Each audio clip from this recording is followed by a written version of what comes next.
जय मित्रांनो, तर आज आपण बघणार आहे की मुंबईला कोणी अर्ज करायला पाहिजे, मुंबईला कोणी फॉर्म भरायला पाहिजे, अशा सर्वच्या सर्व बाबींचा आपण विचार करणार आहे। त्यामुळे व्हिडिओला स्किप न करता तुम्ही जर चॅनलला नवीन असाल तर चॅनलला नक्की सबस्क्राईब करून घ्या, जेणेकरून समोरच्या ज्या मैदानी चाचणीचे अपडेट्स असो की आपल्या ग्राउंडच्या म्हणजे मैदानी चाचणीचे अपडेट्स असो की आतापर्यंत कोणत्या जिल्ह्यात किती अर्ज आले याचे अपडेट्स असो, ह्या तुमच्यापर्यंत तुमच्या पेजला येतील।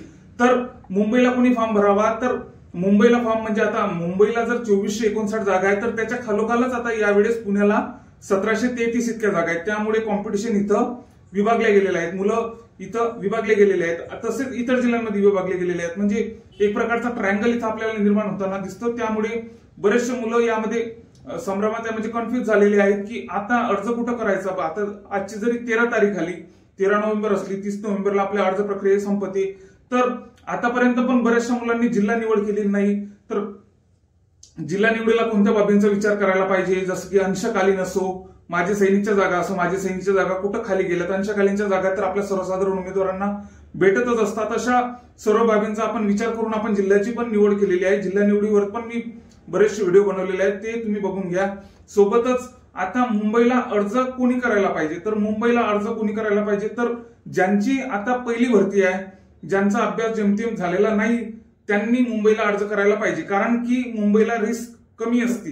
रिस्क कमी असते म्हटल्यास म्हणजे खूप काहीतरी लिस्ट अशी खाली येत नाही, पण मुंबईला जेमतेम इतर जिल्ह्यांच्या कंपॅरिझन मध्ये खूप अशा जागा, खूप जास्त जागा असतात। त्यामुळे आपण नवीन जे मुलं आहेत या क्षेत्रात येऊ घातलेले आहेत त्यांनी मुंबईला अर्ज करायला पाहिजे। कारण की तिथं रिस्क कमी असते। रिस्क कमी असते म्हटल्यास इतर जिल्ह्यांच्या कंपॅरिझन मध्ये जर तिथं लिस्ट कमी लागते, इतर जिल्ह्यांच्या कंपॅरिझन मध्ये तिथं कॉम्पिटिशन कमी असते।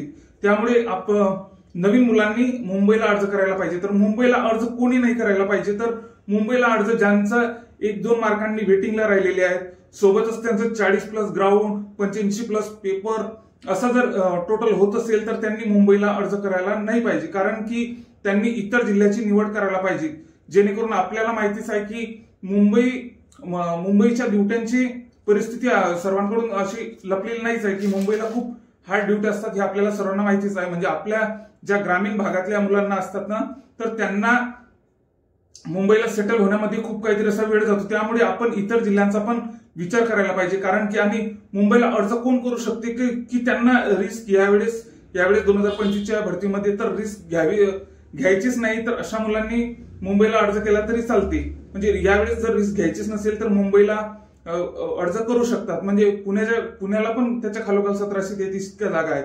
त्यामुळे इथं कॉम्पिटिशन खूप काहीतरी विभागले गेलेले आहेत। त्यामुळे पुण्याला पण तितकंच कॉम्पिटिशन आणि मुंबईला पण तितकंच कॉम्पिटिशन आहे।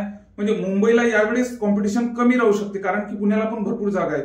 त्यामुळे अशा गोष्टींचा आपण विचार करायला पाहिजे।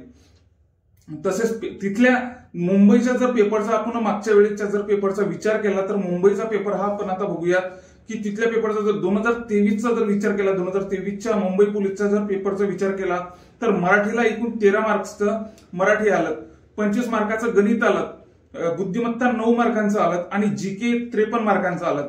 इथं 2023ला 53 मार्कांचं, एकूण 53 मार्कांचं जीके विचारलं।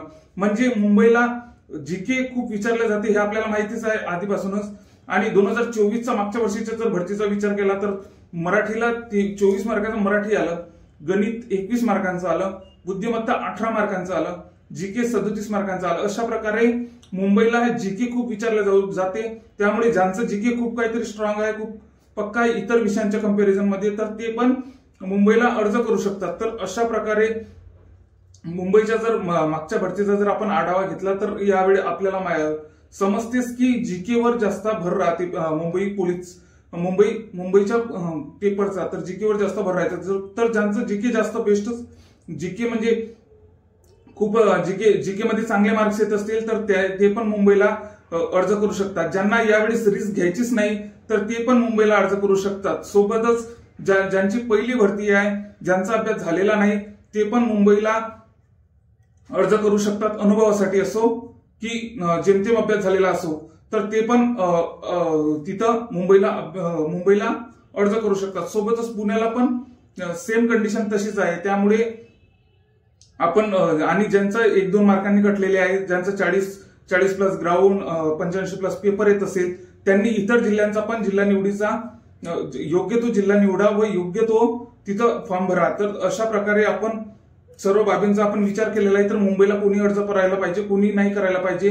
तुम्ही जर चॅनलला नवीन असाल तर चॅनलला नक्की सबस्क्राईब करून घ्या, जेणेकरून जे समोरचे व्हिडिओ येतील मी पुण्यावर पण असाच डिटेलमध्ये व्हिडिओ बनवेल. तसेच मुंबईवर पण आणखी एखादा पूर्णच्या पूर्ण डिटेल व्हिडिओ बनवेल. ठाणे असो, नागपूर शहर असो, अशा सर्व सिटी म्हणजे जेमते मेन ज्या सिटी आहेत जिथे जास्त जागा आहेत त्यांच्यावर पण मी व्हिडिओ बनवेल. सोबतच कॅटेगरी वाईज म्हणजे OBC, SC, ST category wise जिल्हा निवडीचे मी व्हिडिओ जेमतेम बनवलेले आहेत, काही बनवायचे बाकी आहेत. त्यामुळे जे जिल्हा निवडीचे व्हिडिओ असतील ते मी आणखी बनवणार आहे. त्यामुळे चॅनलला तुम्ही सबस्क्राईब करून घ्या, जेणेकरून ते समोरचे व्हिडिओ तुमच्या समोर येतील. म्हणजे ग्राउंडचे अपडेट्स असो की आतापर्यंत कोणत्या जिल्ह्यात किती अर्ज आले याचे अपडेट्स असो, ह्या अपडेट्स तुमच्यापर्यंत येतील. त्यामुळे चॅनलला नक्की सबस्क्राईब करा. जय हिंद.